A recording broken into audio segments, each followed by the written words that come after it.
The CTA is celebrating its 75th anniversary. On October 1st, 2022, they ran a variety of heritage trains and buses through the loop. Of course, we were there. Hey everyone, I'm Tom, this is Lindsay. It is a beautiful early fall day, October 1st, 2022. We're about to hop on the L because today is the 75th anniversary of the CTA, and we're gonna go downtown to join in on the celebrations. Got lots of fun stuff planned today, but first, let's talk a little bit about the history of the CTA. Public transit in Chicago, of course, is much older than 75 years. However, it used to be run by private companies. In 1947, the Illinois state government took over train and streetcar operation, and this is what we're celebrating today. Though there is not much evidence left today, Chicago actually had one of the largest streetcar networks in the world. The first horse-drawn trams began running in the 1850s, followed by a short stint with cable cars in the 1880s, and a fully electric network by 1906. This is a map of the Chicago streetcar network at the peak of its existence. In 1937, looking at this map and realizing there would have been multiple streetcar lines within minutes of where I live, had they not all been removed, is kind of depressing. In 1947, the Chicago surface lines were taken over by the CTA. However, by 1958, the very last line had been shut. Still, rail lives on in Chicago in the form of the iconic L. Chicago's elevated railroads date back to the 1890s, when they were built as a way to bypass the heavily congested streets of the city. In fact, it wasn't all one company that ran the L. There were 4 companies that built L lines: the South Side Elevated, Lake Street Elevated, Metropolitan West Side Elevated, and Northwestern Elevated. The systems were separate until 1897, when a loop was built through downtown Chicago to enable transfers as well as provide better access to downtown. The loop was the idea of a certain Charles Yerkes. Before, railroads would have had to pay tons of money to buy real estate and build tracks downtown. Now, the railroads could pay tons of money to run trains on tracks that Yerkes had built. The loop is still heavily used to this day. It's a landmark of the city and the reason people refer to downtown Chicago as the Loop. Lines kept expanding farther and farther out of the city, and at the same time, several interurban companies were being built, connecting Chicago with cities like Milwaukee and Aurora. These trains used the L tracks to get into Chicago, and L trains ran local services on these interurban lines as well. Nevertheless, it became impossible for each of the 4 L companies to operate on their own, so in 1924, the entire L network was consolidated to form the Chicago Rapid Transit Company. The CRT era was still a time of network growth. For example, they began running the Skokie Swift over the tracks of the newly opened North Shore Line Skokie Valley route. The biggest project came as a result of President Roosevelt's New Deal. Construction began on 2 new subway tunnels through downtown. These would bypass the loop. The State Street subway opened in 1943, during the CRT era. However, by the 1940s, the CRT was in a very bad place financially. So in 1947, the state of Illinois created the Chicago Transit Authority. The CTA took over operations of the Chicago surface lines and the CRT. This wouldn't be the last time in U.S. history a state government tried to get rid of CRT. Wait, we're not talking about that CRT? Oh, got it. So, the CTA oversaw the opening of the second subway tunnel, the Milwaukee-Dearborn subway. Major cuts came once the CTA took over. All the downtown terminals that were not on the loop were shut almost immediately, now being used only by interurban trains. These interurbans weren't doing too hot either, and by the 1950s they too had disappeared. Finally, the CTA got rid of most branch lines. But things were going to change for the better eventually. At the same time, the United States was building its interstate highway system. Thankfully, the new expressways didn't mean the end of the L. In fact, Chicago began to build its L tracks within the medians of these new superhighways. First, the former Garfield Park branch was converted into the Congress branch, running in the middle of the Eisenhower Expressway. This would later be repeated in the Jane Addams Expressway as well as the Dan Ryan. Also in the 1960s, the CTA restored Skokie Swift service on the abandoned tracks of the North Shore Line. By 1984, L service ran all the way to O'Hare. The other airport, Midway, was connected by a completely new line in 1993. That same year, the CTA gave all its train services line colors. The new Midway trains got the color orange.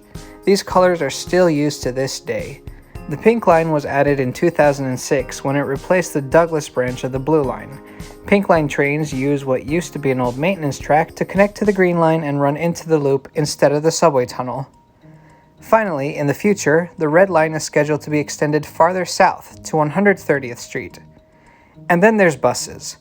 When the trains and streetcars were combined into the CTA in 1947, Chicago's buses remained in the hands of the private Chicago Motor Company. This company had been created in 1917. However, in 1952, this bus company was also absorbed into the CTA, giving the authority a monopoly on public transport in the Windy City.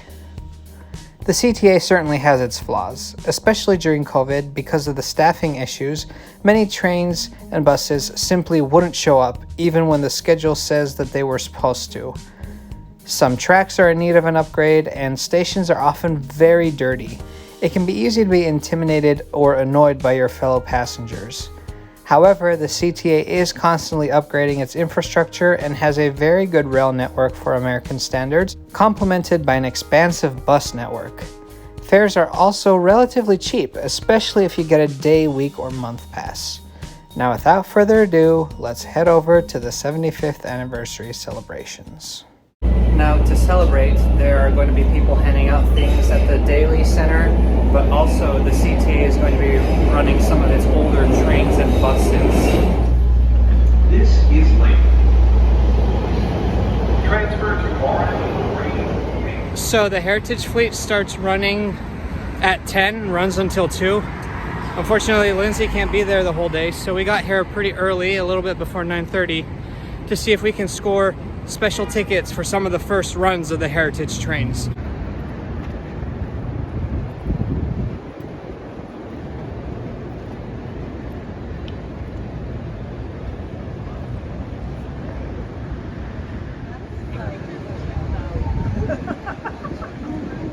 I got here 2 minutes ago. I've already recognized some fellow friends and rail fans. Excited to be here.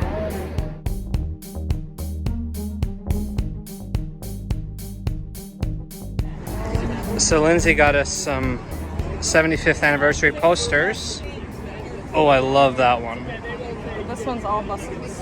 Ooh. And this one's all trains. Hey, thanks for getting in that line. That wasn't a line. That's good. There's a line over here now, though. Look at that. Ooh, a spreader. So we just got goodie bags from Butcher Boy. What's Coconut oil. Any lard? I don't know. Some putty balls, and then ooh, they gave us a sticker. Yeah. Just what I always wanted. Aside from Heritage trains, they're also going to be running Heritage buses. So we're going to get a chance to ride that, and I'll show you what it's like on the inside. Got our tickets.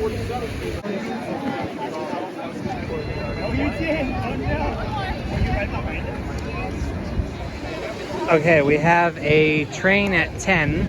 All right, let's go. I don't know what that is then. Okay, so all Heritage trains leave from the Clark and Lake station, which is where we're headed right now. And the ugliest houses. You mean the future Google building? Yeah.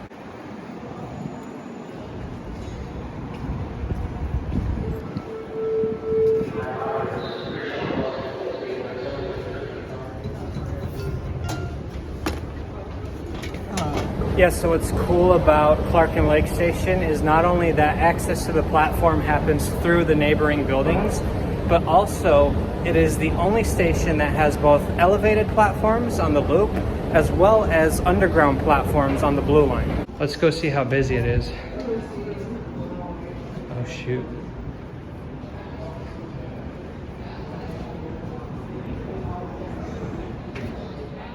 Remember that throughout the celebrations, the loop is also being used by regularly scheduled trains. Even on Saturdays, the loop forms the core of the brown, pink, green, and orange lines. I like your mask. Thank you. I got the socks.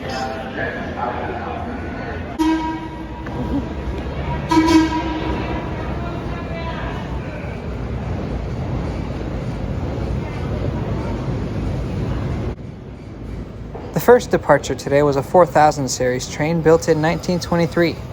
We were not able to ride on it right away since tickets had already been sold out. No worries though, trains will run on the loop all day and leave Clark and Lake every 15 minutes or so.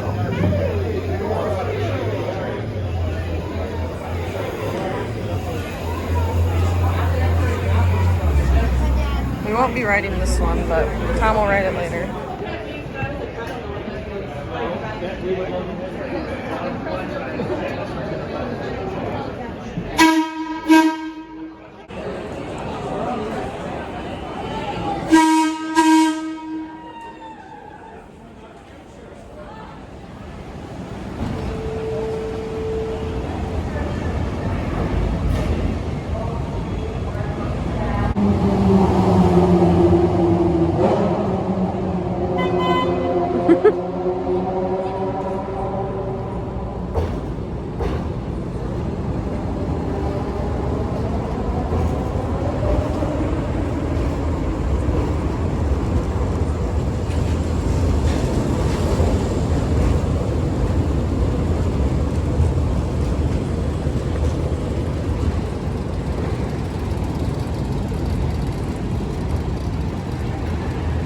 Now we have tickets to this one.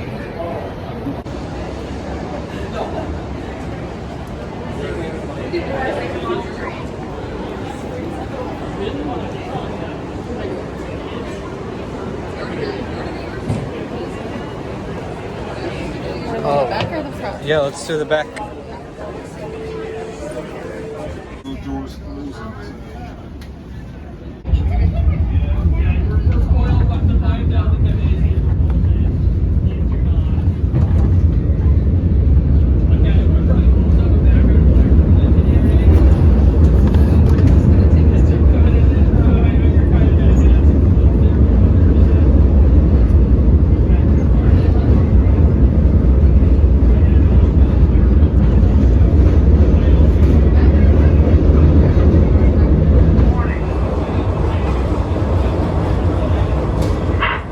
Good morning, everyone, and welcome aboard CTA Heritage Train, the 6000 series, which was retired in 1992. December 4th, 1992 was the last time this train was in operation.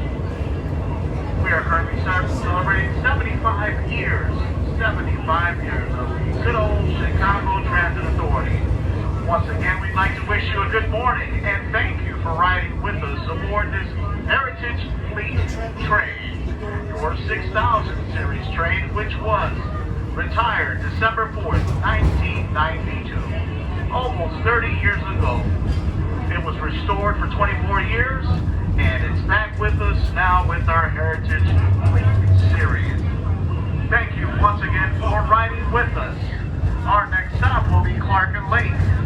For your safety, we are going to be celebrating 75 years of the good old Chicago Transit.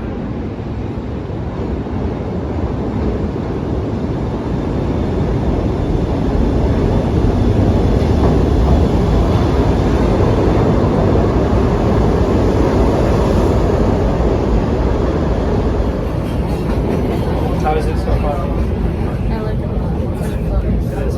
What I especially like about the Heritage trains today are the old CTA maps that are hanging in each vehicle. I also love the advertisements, which have been curated to represent the era in which each train or bus ran.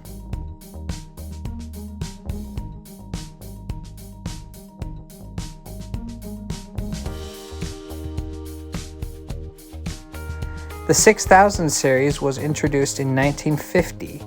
In total, over 700 cars were built, and they ran on every line except the Skokie Swift.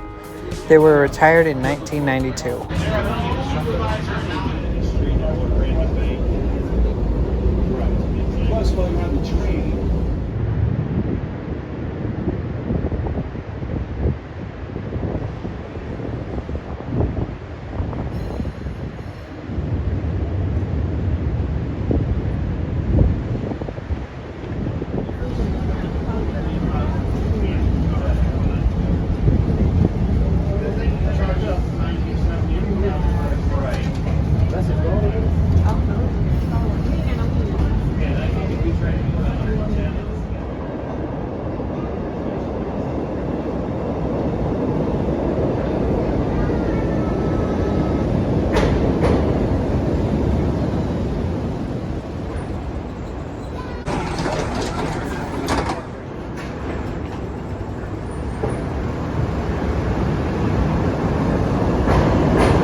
also, if you want a bit of fresh air, open window.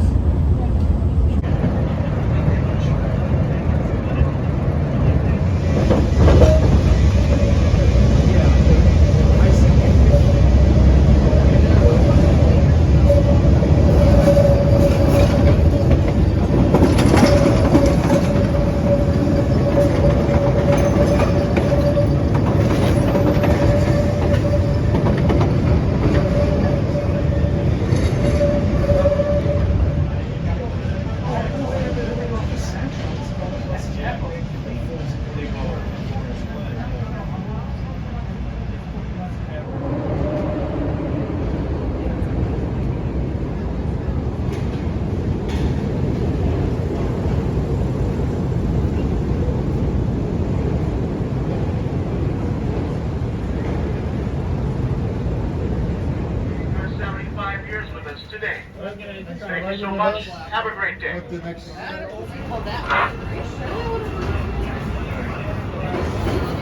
All aboard, please.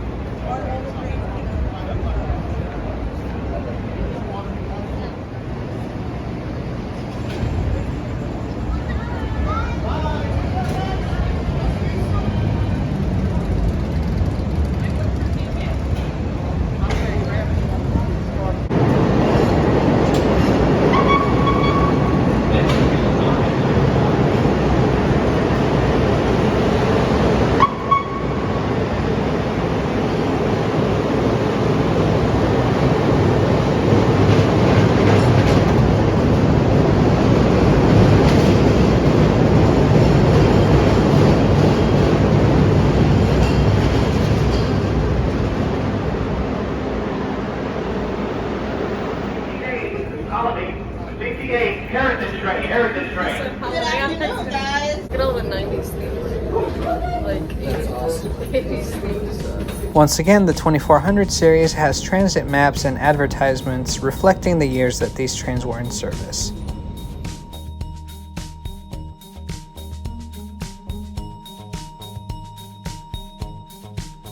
These look like a regular CTA train, They do. except they have like some sort of synthetic fabric seating. The 2400 series were built in 1976 and the last set retired from passenger service in 2014. As you can see, both the interior and the exterior resemble the cars still used on the L today. This was the only heritage train today to run on the outer loop.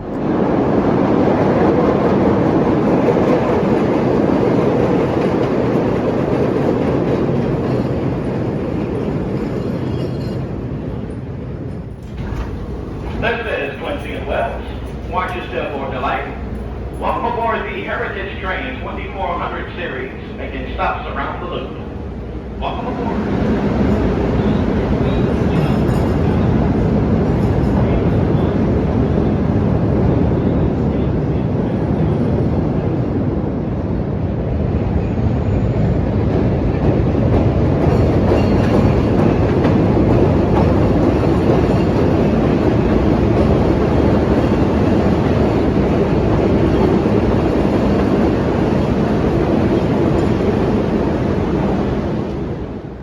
There are still 2400 series trains active as work train.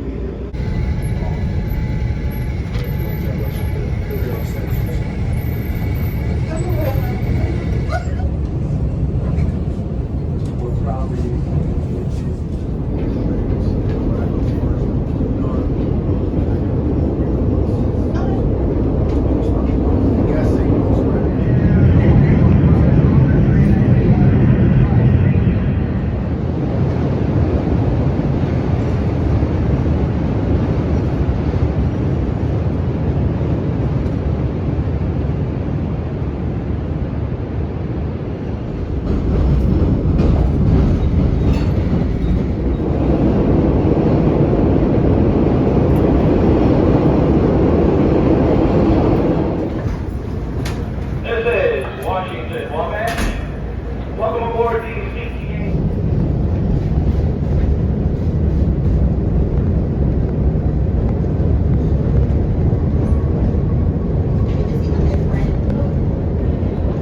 Maps.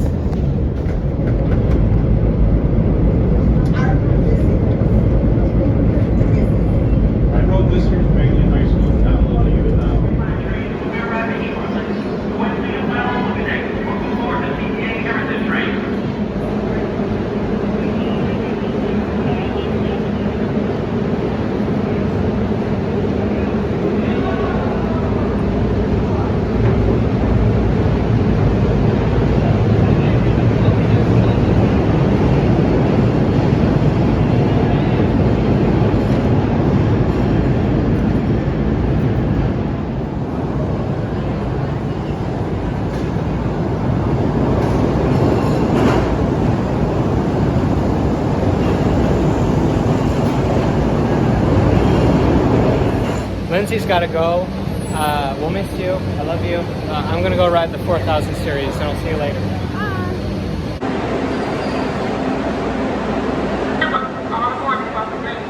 All right, back at the inner loop platform at Clark and Lake, and the next train on this track should be a 4000 series again. All the trains are just running loops from 10 to 2 today. This 4000 series I'm so excited about. It began operation in 1923, meaning that it's almost a century old.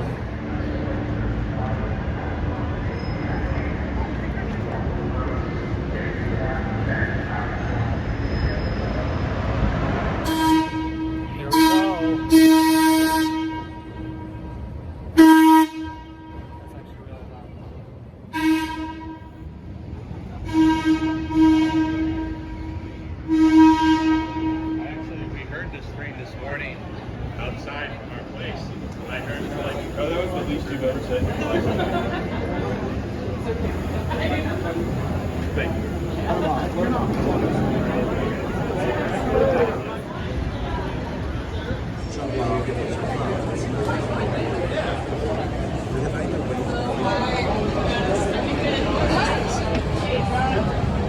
Hi.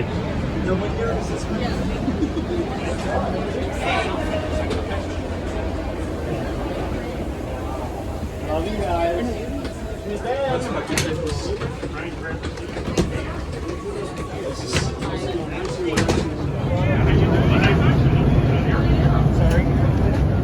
CTA's historic fleet. This 1923 train will be making 4 stops around the loop. Our next stop will be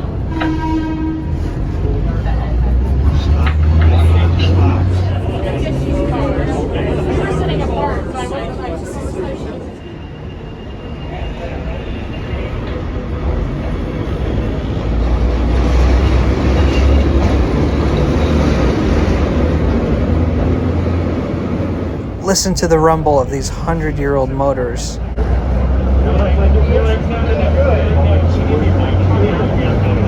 Quincy and Wells is the next stop. Quincy.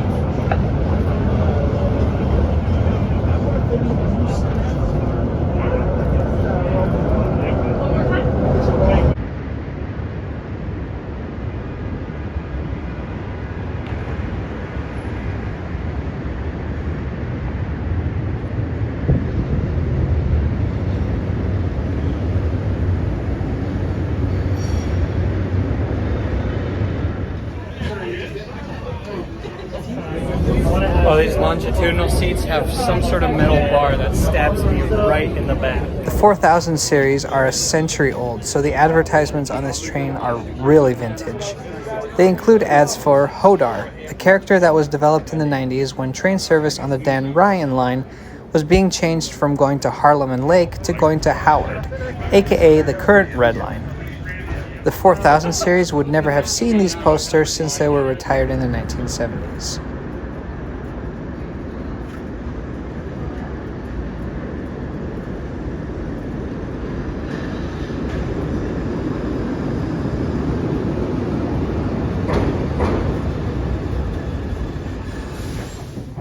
Yeah, this station is like decorated.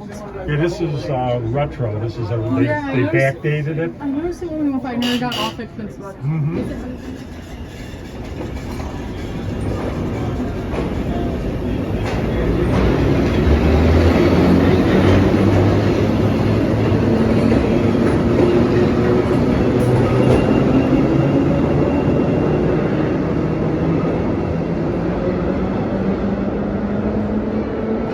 Running around Silver Lake.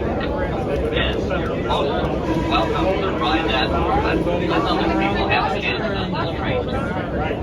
Thank you for riding the CTA. We appreciate your patronage. All right, take care. Thanks for riding. Nice to meet you. Yeah, nice to meet you. Thank you. Take care. Thank you.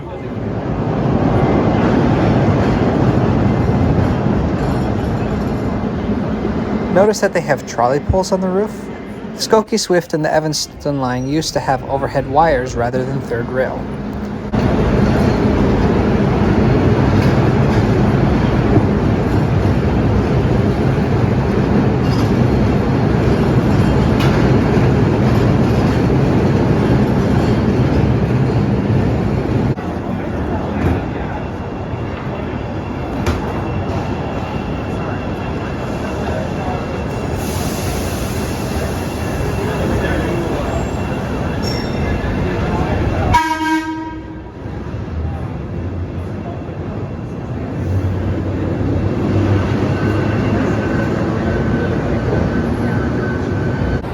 Alright, we got all the heritage trains and it's still early. Of course, the CTA also operates a lot of buses, and they're running heritage buses today as well. So I'm gonna head to the Loop Link station right by where we first picked up our posters and tickets, and we're gonna ride some old buses.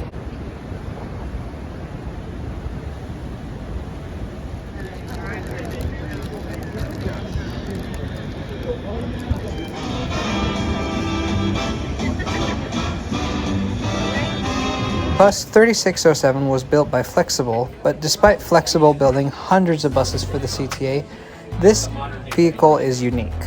Its body is narrower than other models because they had to operate down Lake Street. Lake Street is narrow because of the Lake Street Elevated, aka today's Green Line.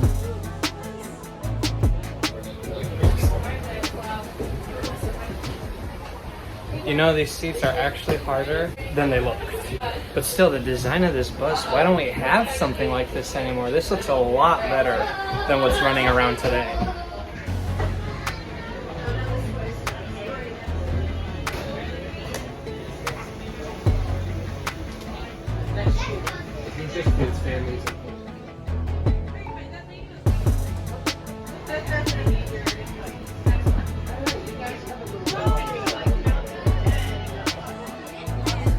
This bus remains stationary today, but I did get a chance to sit in the driver's seat.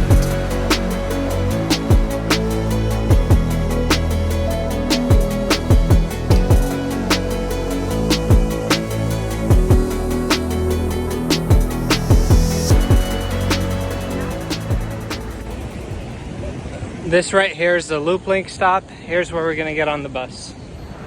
So the Loop Link is basically a number of dedicated busways in downtown Chicago. So technically no cars are allowed in here, and they have these slightly elevated platforms that make level boarding possible, as well as some digital departure information. So it's just like a little bit of a step up of a regular bus stop.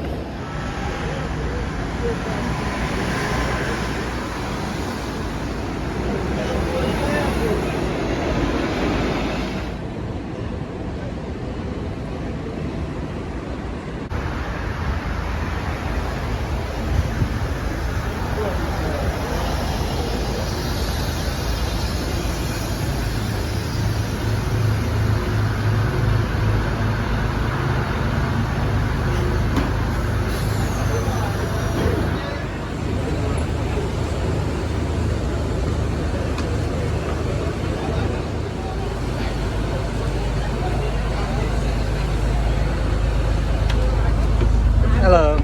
Hi, what's going on? The 301 was part of a large fleet of CTA buses built by General Motors. Built in 1962, it retired in 1983. I think the green looks really sharp. I thought the seats were definitely more comfortable than the previous bus. In fact, they're more comfortable than any city bus I've been on ever.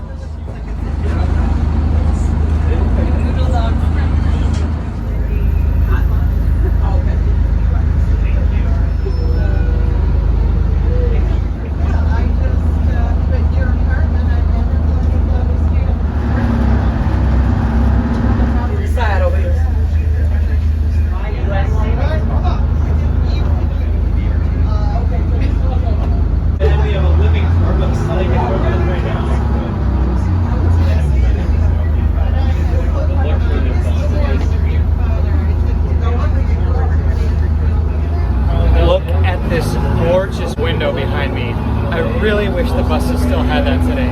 There are some CTA buses with back windows, but generally in the US, it's all covered up. The buses run down Washington, Michigan, Madison, and then take Canal back to Washington. Boarding is only available at the stop we got on at. It's a fun little loop, and the atmosphere was light, with all of us transit fans getting to know each other and comparing our daily commutes.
this one and hopping right onto the one behind us.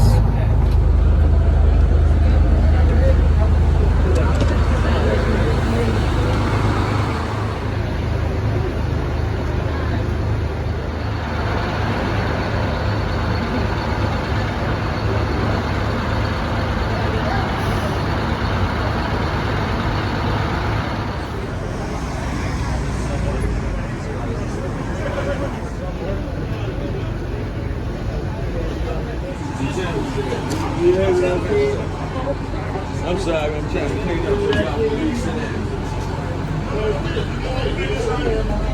Hello.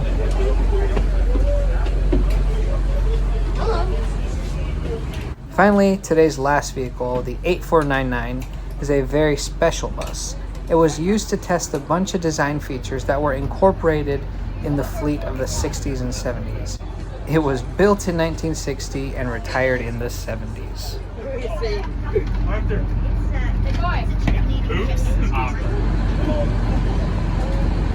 This one's also very comfortable. What PO box? On the sign back here. It doesn't really. Yeah. But like if you look.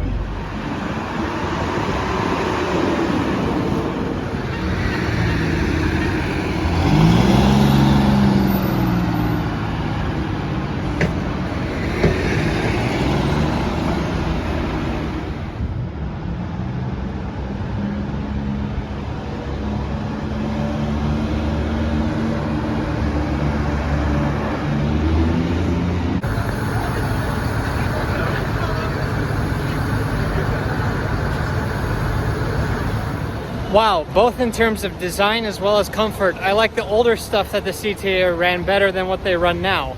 But it's still the ultimate CTA bus experience. Somebody on board was vaping and your hands are sticky for reasons you don't really want to think about too deeply. This was such an amazing day. It was so fun to ride all these old pieces of transit history here in Chicago.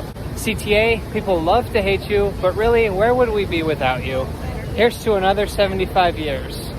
Thanks for watching and supporting the channel. Please subscribe to Trains Are Awesome, and we'll see you next time.